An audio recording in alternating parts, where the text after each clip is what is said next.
நம்ம வீட்டு யூஸ்க்காக தேங்காய் எண்ணெய் நாமளே ரெடி பண்ணிக்குவோம். ஸோ தேங்காய் எண்ணெய் எப்படி எடுக்கிறதுங்கிறத ஒரு கிளான்ஸ் பார்த்துடலாம். ஃபஸ்ட்டு பார்த்தீங்கன்னா, அதாவது கொப்பரை காயின்னு சொல்லுவாங்க.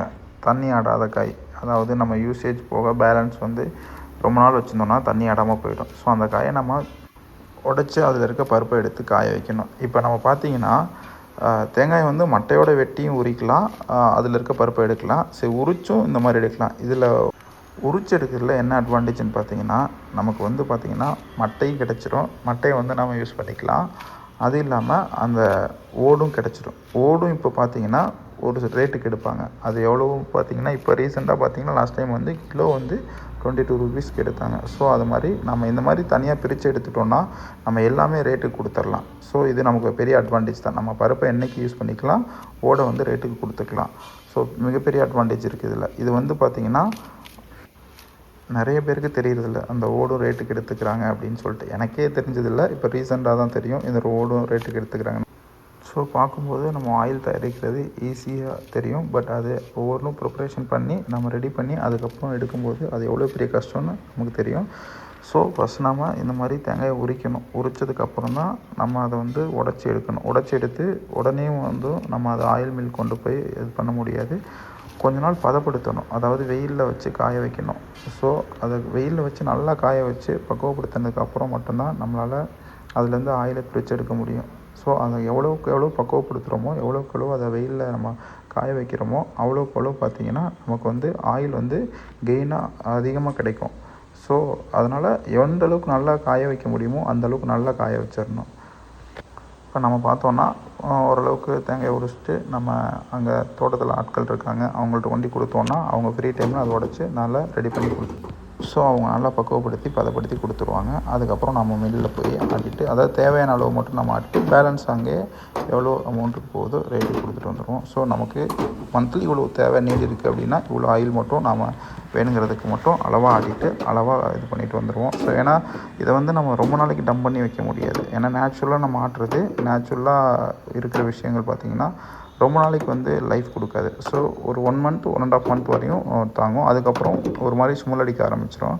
ஸோ அதை நம்ம யூஸ் பண்ண முடியாது. அதனால் தேவைக்கு அளவாக ஏட்டிட்டு மந்த்லி நம்ம வேணுங்கிற அளவுக்கு நம்ம இது பண்ணி மறுபடியும் ரெடி பண்ணிக்கிறோம். ஸோ இந்த இதில் வந்து இவ்வளோ விஷயங்கள் இருக்குது. நான் இது வந்து நமக்கெல்லாம் அவ்வளோ விஷயங்கள் தெரியறதில்ல. எனக்கு இவ்வளோ ரீசெண்டாக தெரிய வந்துச்சு. ஏன்னா எனக்கு அக்ரிகல்ச்சர் பிடிக்கும் அப்படிங்கிறதுனால இதுக்குள்ளே உள்ளே வந்ததுக்கப்புறம் தான் இவ்வளோ விஷயங்கள் இருக்குது அப்படிங்கிறதே தெரிஞ்சுக்கிட்டேன். ஸோ நம்ம ஊரில் இருக்கும்போதெல்லாம் இதில் என்னென்ன இருக்குது, இது எவ்வளோ ரேட்டு போகும் எதுவுமே தெரியாது. ஸோ இதுவே வந்து இங்கே பல பிஸ்னஸாகவும் பண்ணுறாங்க. இப்போ தேங்காய் உரிக்கிறதுக்கு மிஷினரிஸ் வந்துருச்சு. எல்லாமே வந்து மிஷினரிஸ் மூலமாக யூஸ் பண்ணுறதுனால அவங்க நிறைய வேணுங்கிறதுக்காக ஏர்ன் பண்ணுறதுக்காக அவங்க பண்ணுறாங்க. ஸோ நம்ம வீட்டு தேவைக்குங்கிறதுனால நம்ம கையிலே உரித்து கையிலே யூஸ் பண்ணிக்கிறோம். ஸோ அது வந்து நமக்கு போதுமான அளவு பண்ணால் போதுங்கிற அளவில் இருக்கிறதுனால கொஞ்சமாக நம்ம பண்ணிக்கிறோம், அவ்வளோதானே தவிர மற்றபடி இல்லை. இது பார்த்திங்கன்னா வந்து நம்ம உரிச்சு போடும்போதே கொஞ்ச நாள் டைம் ஆகிடுச்சுன்னா இந்த மாதிரி முளைக்க ஆரம்பிச்சிடும். இந்த மாதிரி நிறைய காய் இருக்கும். அது இன்னும் கொஞ்சம் வளர விட்டு இது பண்ணோன்னா அது உள்ளே இருக்கிறத சாப்பிடுவாங்க. அது சாப்பிட்டா அது உடம்புக்கு நல்லதுன்னு சொல்லுவாங்க. ஸோ இது மாதிரி நிறைய காய் இருக்கும். நாங்கள் எடுத்து நாங்கள் இது பண்ணும்போதே நாங்களும் சாப்பிடுவோம். அது நல்லாவும் இருக்கும். இதெல்லாம் புதுசாக இருக்குது. நம்ம ஊரில் இருக்கும்போது இதெல்லாம் இப்படி இருக்கும், அப்படி உடச்சி சாப்பிடணுங்கிறதெல்லாம் தெரியாது. சரி முளைச்சிட்டா நம்ம முளைக்க வைக்கணும் மட்டும்தான் தெரியும். ஆனால் இதை உடச்சி சாப்பிட்டா உடம்புக்கு அவ்வளோ நல்லது அப்படின்றது இங்கே வந்ததுக்கப்புறம் தான் எங்களுக்கே தெரிஞ்சது. ஸோ இந்த விஷயங்கள்லாம் இவ்வளோ இருக்குது அப்படிங்கிறத நம்ம வெளியில் போனால் மட்டும்தான் கற்றுக்க முடியுது. நம்ம ஒரு இடத்துல இருந்தோன்னா அதை எதையுமே லேர்ன் பண்ணிக்க முடியல. வெளியில் வந்ததுக்கப்புறம் தான் நிறையா லேர்ன் பண்ணிக்க முடியுது. அதே மாதிரி தான் எல்லா விஷயங்கள்லேயும் ஒரு இடத்துக்குள்ளே இருந்தோன்னா நம்மளால் எதையுமே லேர்ன் பண்ண முடியாது. வெளியில் வந்தால் தான் நம்ம லேர்ன் பண்ண முடியும். அதே மாதிரி இப்போ நம்ம எல்லா விஷயத்தையும் அப்படி தான் எடுத்துக்கணும்.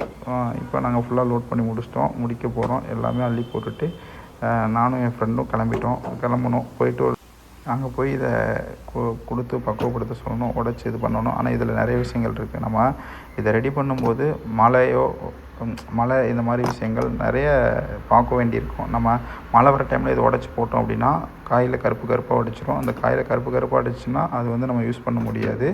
ஸோ அதனால் நம்ம கிளியராக பார்த்து ஒரு விஷயமும் பண்ணணும்.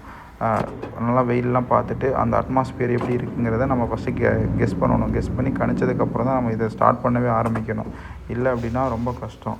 ஸோ அக்ரிகல்ச்சரில் பிடிச்ச விஷயம் என்னென்னா நேச்சர் தான் ரொம்ப அழகானது. நம்ம வேலை பார்க்கும்போது கூட அவ்வளோ அழகாக இருக்கும். அந்த சுற்றி ஏரியா வயல்வெளி புல்வெளிகள் இந்த மரங்கள் பார்த்தோன்னா நல்லாயிருக்கும். ஸோ அவ்வளோ ஹாப்பியாக இருக்கும். ஸோ அதனால என்னமோ தெரியல இந்த விஷயங்கள் இப்போ ரொம்ப பிடிச்சிருக்கு. சின்ன வயசில் நம்ம தோட்டத்துலேயே தான் இருப்போம். பட் ஆனால் எனக்கு அந்த விஷயங்கள் பார்த்திங்கன்னா ரொம்ப கஷ்டமாக தெரிஞ்ச விஷயம். ஆனால் இப்போ வந்து ரொம்ப ஹாப்பியாகவும். எதனால் இவ்வளோ ஹாப்பியாக இருக்குதுன்னு பார்த்தீங்கன்னா, நமக்கு பிடிச்சி பண்ணும்போது ஒரு சில விஷயங்கள் அவ்வளோ ஹாப்பியாக இருக்குது. நம்ம பிடிச்ச விஷயத்த நம்ம ரியலைஸ் பண்ணும்போது அவ்வளோ ஹாப்பியாக நம்ம மனசு ஃபீல் பண்ணுது. சின்ன வயசில் நம்ம தோட்டத்திலலாம் சுற்றிட்டுருப்போம். ஸோ பட் அப்போ விளையாட்டுத்தனமாக இருந்ததுனால அந்த விஷயங்களும் நமக்கு கஷ்டமாக தெரிஞ்சது. ஸோ இப்போது அதெல்லாம் இதுதான் லைஃப் அப்படின்றப்ப ரொம்ப ஹாப்பியாக இருக்குது. அதுவும் பிடிச்சதுனால அவ்வளோ ஹாப்பியாக இருக்குது. அதே மாதிரி தாங்க வாழ்க்கையும். ஒரு ஸ்டேஜில் கஷ்டமாக தெரியும், ஒரு ஸ்டேஜில் அதுதான் சந்தோஷமாகவும் இருக்கும். ஸோ ஏன்னா லைஃப் அப்படி தான் நமக்கு டிசைன் பண்ணியிருக்கு. ஒரு எல்லாமே சூழ்நிலைகள் தான் காரணம். ஒரு சுச்சுவேஷனில் நமக்கு கஷ்டமாக தெரிஞ்ச விஷயம் ஒரு சுச்சுவேஷனில் ஹாப்பியாக இருக்கும். ஒரு சுச்சுவேஷனில் பிடிக்காத விஷயம் ஒரு சுச்சுவேஷனில் ரொம்ப பிடிக்கும். இவ்வளோ தாங்க லைஃபு. அதே மாதிரி தான் எல்லா விஷயத்துலேயும் நாம் ரியலைஸ் பண்ணி ஹாப்பியாக ஃபீல் பண்ணோன்னா எல்லாமே சக்ஸஸ் அமையும். இப்போ வந்து பார்த்திங்கன்னா நம்ம அதை இங்கே தோட்டத்தில் இருக்கவங்ககிட்ட கொடுத்தாச்சு. ஸோ கொடுத்துட்டு நம்ம தோட்டத்தை கொஞ்சம் சுற்றி பார்க்கலாம் அப்படின்னு சொல்லிட்டு, ஏன்னா நேச்சர் ரொம்ப அழகாக இருக்கும்ல. நேச்சர்னாவே அழகு தான். ஸோ அதை நம்ம அனுபவிக்கணும்ல. இப்படிலாம் சுற்றி பார்த்தா தான் அதை அனுபவிக்க முடியும். ஸோ அப்படியே உள்ளே வந்தோம். உள்ளே வந்து பார்த்தோன்னா அவ்வளோ அருமையாக இருக்கும். பார்த்திங்கன்னா மதியம் லன்ச் டைம். ஆக்சுவலாக லஞ்சே சாப்பிட்ணுன்னு கூட தோணலை. அந்தளவுக்கு நாங்கள் ஹாப்பியாக அந்த தோட்டத்துக்குள்ளே சுற்றிட்டுருக்கோம்.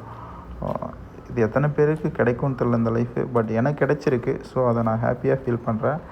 இப்போ மட்டும் இல்லை, எப்போவுமே அதை நான் பெட்டராக தான் ஹாப்பியாக ஃபீல் பண்ணுவேன். ஏன்னா லைஃப்பில் இது ஒன்று தான் நம்ம கூட இருக்குங்கிறது எனக்கு புரிஞ்சிச்சு. லைஃப் புரிய வச்சுருக்கு.